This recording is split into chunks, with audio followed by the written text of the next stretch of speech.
I got lucky to get one of these.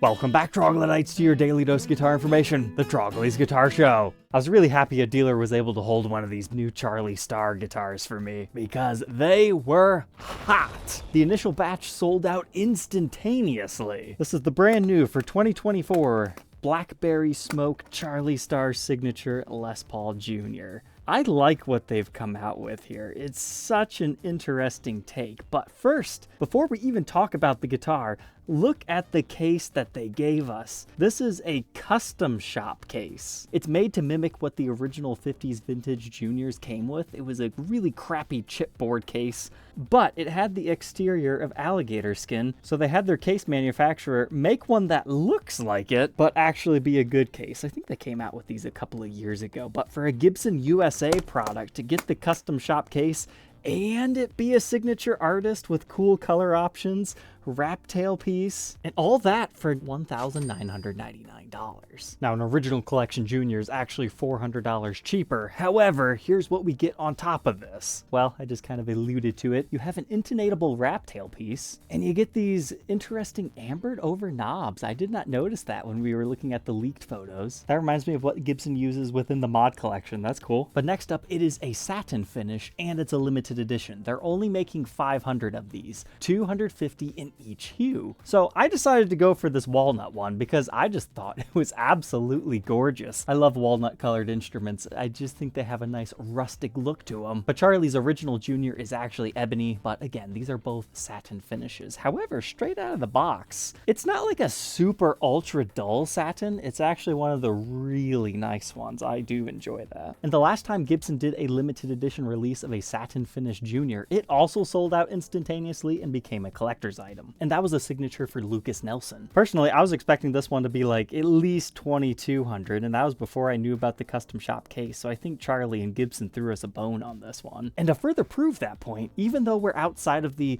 guitars instantly become worth twice as much as soon as they're released and sold out era, this is one of those guitars that people are listing them on Reverb for $3,500, and I have seen documented sales in that 3,000-ish range. Here's my advice: wait. There's no way that they've produced all 500 of these yet. Only pay a premium if you have to have it today. If you can be patient and quick, I think you should be able to snag one at retail price. So besides just our guitar and the case, do we have any fancy case candy? I did happen to see a black envelope in here. Oh, do you see that? You know it's official Gibson because it's got the open book headstock. That's funny and well designed. But is it a COA? Usually Gibson USAs don't get any type of fancy stuff. It looks like... Oh, okay, that makes sense. When these were first teased, it showed a big "Hey Y'all" misspelled on the backside of the guitar, and I was kind of worried about this release when I saw that, but no, it's just like the /4 model. They are including a decal, as well as some instructions on how to center it if you wish to put it on your guitar to be like his, featuring his original misspelling. So that just looks like this, and you'd put it on like so. I'll think about if I want to put it on or not. I think if you're a big Charlie fan, you might want to. However, it's just such a gorgeous guitar. I love the walnut coloring. I'm glad they gave us two options to choose from. I'll probably just leave mine alone. But here's our Lifton sticker. You've got really nice leather-like pull tab here, and even the handle on this one seems like maybe it's special for this one as compared to what I remember my other custom shop Juniors having. But any other fancy case candy? Sure enough, we've got our standard issue Gibson strap,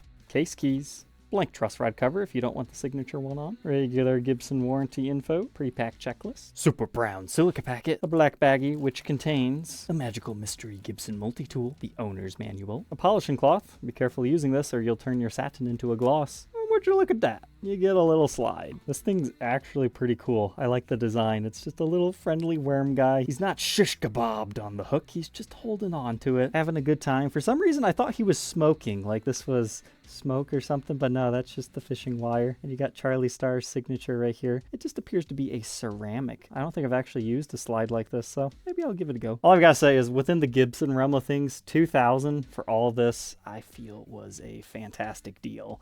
even if you're not necessarily a die-hard Charlie Starr fan, you need to buy his signature guitar. This is just really cool, and that's kind of the camp I fall into, but I'm going to try to discover some of his works today during the tone sample. Now, are there other differences? I'm sure we'll find them on the workbench if there are. So let's go ahead and throw this on to see if there's anything else special that we missed, and then we'll get to that.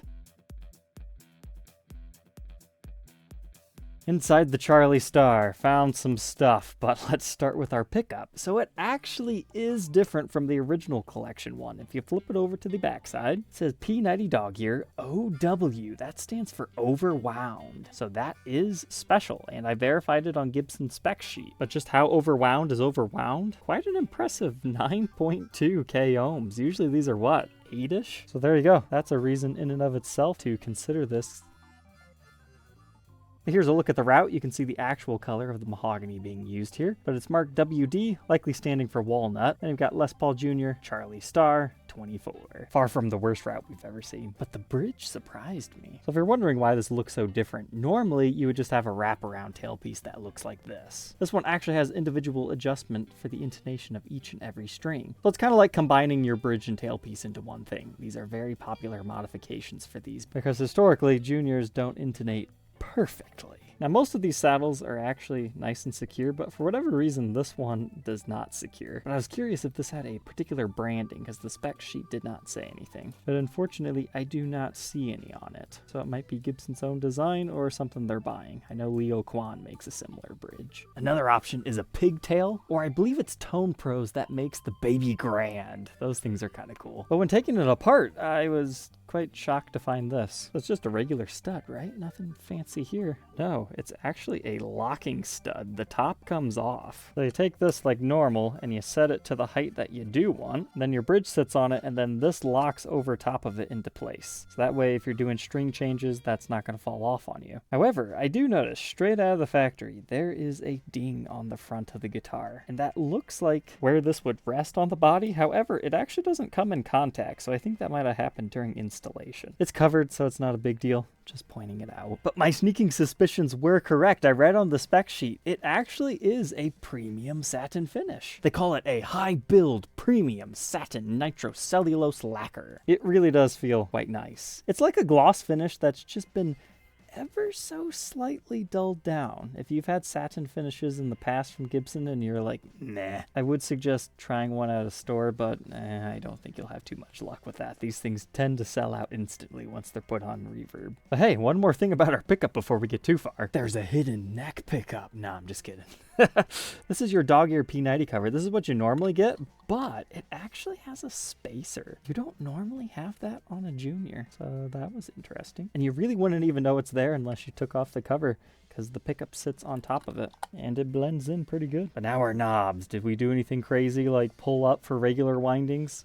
Nope. But Gibson is calling these numberless knobs. But as I told you earlier, we've definitely seen these in the mod collection before. So interesting to see it get used in regular production. They've got a nice ambered overhue to them. Although for function, it's kind of confusing to know where you might be. But our output jack's just over here on the side. As far as the pick guard, it's pretty basic. It does have a protective film over top of it, but nothing crazy on the back. But so far, my favorite thing about this example is it kind of looks like you have some flame figuring in the edge of the body right here, but I think it's just wood grain, but it's kind of neat. And then you have this little knot in the wood. It goes straight through it and everything. We'll see it on the back too. So pretty nice so far. Now let's go to our fretboard. When I unboxed this and did the B-roll, I did not notice this very critical flaw that I don't think it should have left the Gibson factory like this until I got it onto the bright lights of my workbench. Ew. Do you guys see that? It's like all chipped out. It's really rough feeling right there. Now, can you use a little bit of sandpaper, make it better? Yes. Like it actually looks like somebody did sand these ones over, but these two areas right here are actually kind of rough feeling. Now, thankfully, a lot of players don't play up here too often. That was a bit of a bummer. And wow, now that I know to look for it, it's also on the the other side. I wonder what caused that. The edge of the fret itself is actually pretty sharp in that area, so I wonder if it's the Plek machine. It like just went too far down and didn't hit the fret. So there's an observation for you, but you've got some cool streaky wood grain on this rosewood fretboard. But we do have an artist spec neck measuring 1.7 inches at the nut, 210 at the 12th, 0.84 first fret neck depth, and 0.95 by the 12th. They're calling it artist spec 50s neck. However, it's not like custom shop R8 baseball bat or anything. And it's got our usual 24 3/4 inch scale length as well as a 12-inch fretboard radius. Here's a look at that neck profile at 1st fret and 12th fret. It's a nice rounded C, but it's not as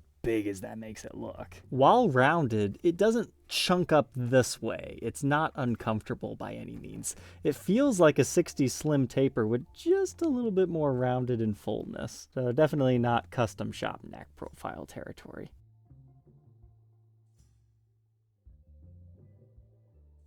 And now we move on to the face of the headstock. Everything's looking pretty good here. Again, we've got our satin finishes with our golden decals for Les Paul Jr. and the Gibson logo. Truss rod appears to be in great shape. And here's a closer look at our Charlie Starr signature on the truss rod cover, screen printed. And here's another difference between an original collection Les Paul Jr. You don't have those awful tiny button tuners. You've just been fully upgraded to the Grovers from the Kluson style that they use on those.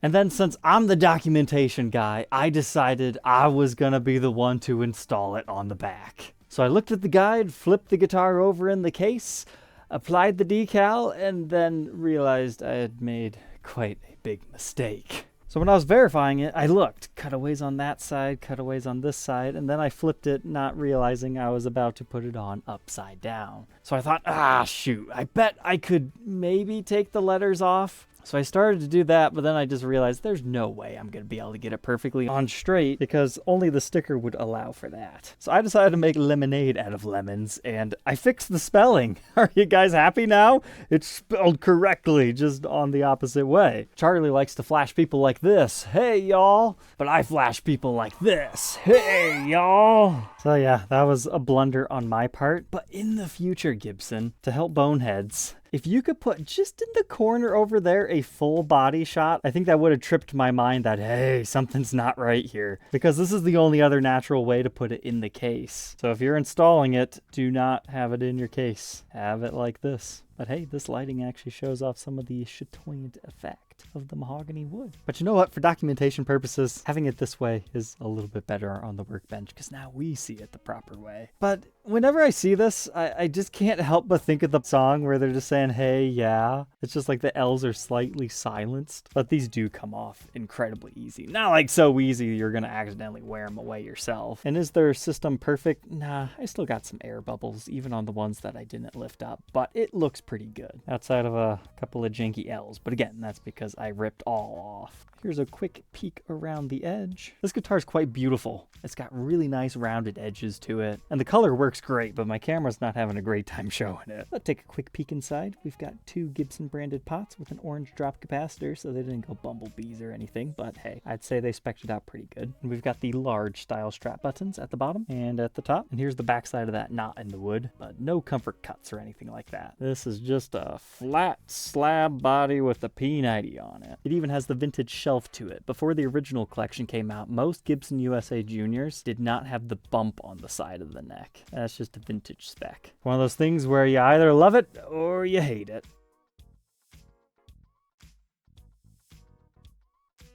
Now we can run up the back side of the neck before we get to our Grover tuners. And the serial number of this one dates to 2024, 107th day of the year. Initial batch, production number 211. Now it's important to note, this is not number 211. That's the 211th guitar stamped that particular day. They made more than just Charlie Starr Juniors that day. These were not numbered in any particular order. You cannot know. And then we got our Made in USA stamp there too. And it looks like this finish is going to scuff pretty easily because I can see this already has a bit of hanger rash. It might have been like that from the dealer. All said and done, this one's kind of chunky. 7 pounds, 11.2 ounces. But let's go ahead, plug it in, and hear how it sounds.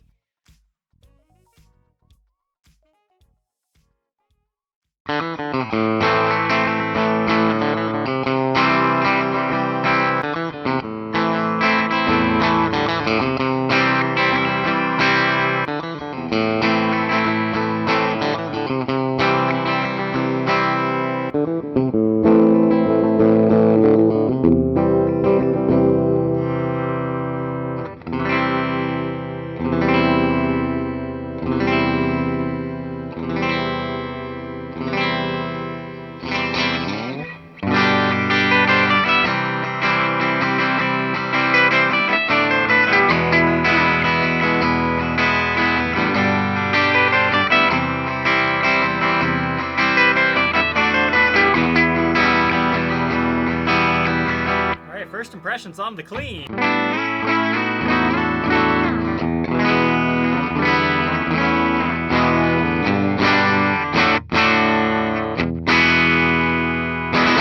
overwound P90, I definitely hear that in the room. It's punching my amp.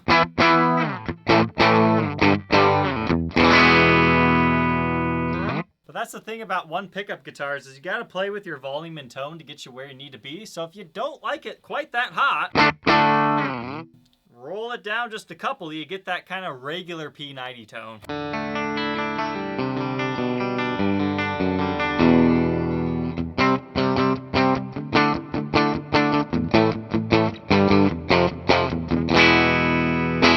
You get more of that single coil chime out of it the lower you get.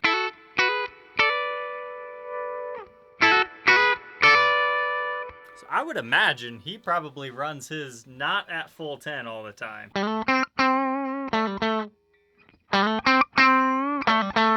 It's kind of like a built-in boost.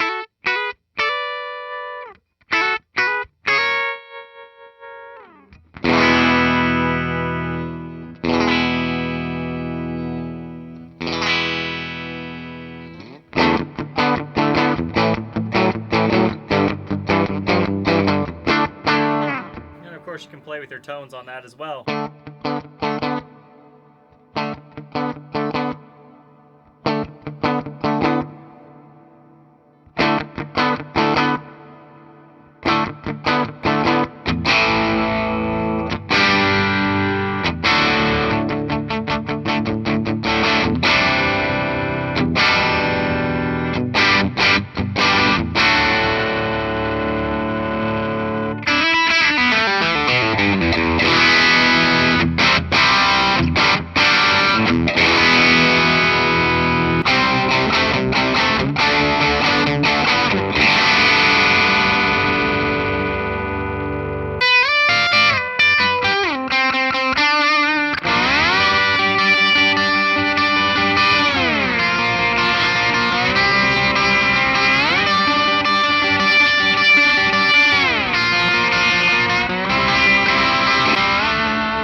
There we go, the Charlie Starr signature Les Paul Jr. I'm really glad I picked this thing up to review and document, even if I had a couple of blunders along the way. Playing slide's fun. I've never really toyed around with that too much, at least not with a ceramic slide. I used to have a metal one, but it really does make you think of the fretboard in a different way, but usually you have to tune your guitar differently. And if you're going to exclusively play slide, typically you want higher action than super ultra low, ready for shredding. But hey, I did the best I could. So I hope this review helps you make an informed decision whether one of these is right for you or not, or at least gives you a chance to see one in the flesh, because yeah, these things are selling like hotcakes, and I think for good reason. They packed a lot of value in here, even if they are a little bit more expensive than a regular original collection junior. I think there's enough differences that it makes sense, and the market seems to agree with me. All right, troglodytes, don't forget to like, comment, and subscribe, and we'll catch you tomorrow on the next one. Take care.